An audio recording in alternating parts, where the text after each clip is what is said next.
Wax on, wax off. Wax on, wax off. Kenneth, kan du ikke lige give mig en hånd? Den er virkelig tung. Wax on, wax off. Wax on, wax off. Du laver da heller ikke andet end at kæle for den bil. Og her går jeg og slæber mega tunge bilting hele dagen. Møgeaktivering. Hvad snakker du om? Det her er da verdens bedste job. Du skal bare lære at elske biler, ligesom mig. Det er så givende med biler at se dem blomstre op under en kærlig hammer. Jeg hader biler. De larmer, de lugter, de sviner. Man kan ikke have dem med nogen steder. Undskyld? Kan jeg hjælpe dig med noget? Jeg er bilforsorgen. Og jeg er virkelig glad for, at du kom. Jeg har været her en hel uge nu, og arbejdsforholdene er forfærdelige. Jeg er sikker på, at jeg kan mærke en knude. Jeg tror, det er hestekræft. Det der er en standard paragraf 320, og det er jo slet ikke derfor, jeg er her. Nå, er det Kenneth? Ja. Han er da godt nok besynderligt glad for biler. Det ved jeg ikke. Altså, han brugte virkelig lang tid på nogle bremseskiver i sidste uge, men besynderligt glad. Så gør vi sådan, når vi rustbehandler bil, rustbehandler bil, rustbehandler bil. Så gør vi sådan, når vi rustbehandler bil, der har stået ude hele vinteren. Hvad i alverden tror du har gang i? Jamen ja, rustbehandler bil, rustbehandler bil. Du skal gå væk fra den bil lige nu. Jamen, den skal fikse lydpotten, og den lægger olie. Du skal ikke fikse noget som helst. Vi to skal tale sammen. Jamen, så gør der noget. Hvad skal jeg gøre? Hvorfor kan han ikke gøre det? Olie, lydpotten. Kenneth kan jo tydeligvis ikke håndtere så tæt kontakt med biler. Du er da godt nok glad for biler.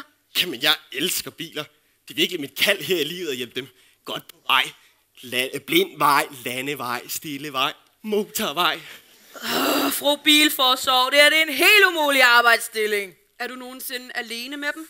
Ja, det er tit. Nogle gange så tager jeg også ned i weekenden. Og så er det kun mig og dem, og ingen til at forstyrre os. Så er det bare Oles nye autobil for fuld drøn, og så bare skifte nogle dæk. Aha. Ja, vi har også fået en del henvendelser. Eller, der går i hvert fald nogle rygter. Det var jo noget med en Ford Panda. Ja, der gik jeg over stregen. Nyt leopardbetræk og dækhækspoiler, når den bare var inden for et dækskift. Men den bil var så forsømt. Jeg tænkte jo kun på bilens tag. Bilens tag? Er du klar over, hvad man gør med sådan nogen som dig i fængslet? I fængslet?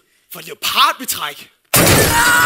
Citroën Berlingo! Hvad tror du har gang i? Jamen, jeg vil bare lade bilen fri. Det kan du godt glemme. Alle bilerne skal tvangsfjernes. Hvorfor? Jeg har aldrig fået en klage i mit liv. Det ved jeg godt. Men regler er regler, og det vigtigste er bilens tag. Det er slut med din bilkontakt. Slut? Tæller det her som et arbejdsskade? Jeg biler mit liv. Mor, jeg skal tisse, og der står en vred mand, der siger, du holder foran en ambulance. Hvad laver du her? Jeg sagde, du skulle vente i bilen, så længe du lock-outet. Har du en bil? Hvad er det for en bil? Er det Toyota? En Grina? Er det en Corolla? Du holder dig langt væk fra min bil. Vent her, mens jeg flytter den.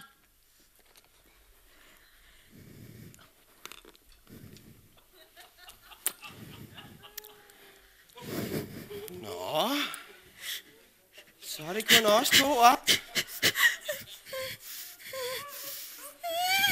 Det er godt nok en farlig, fin sweater, du har på. Så tager du ikke lige den af?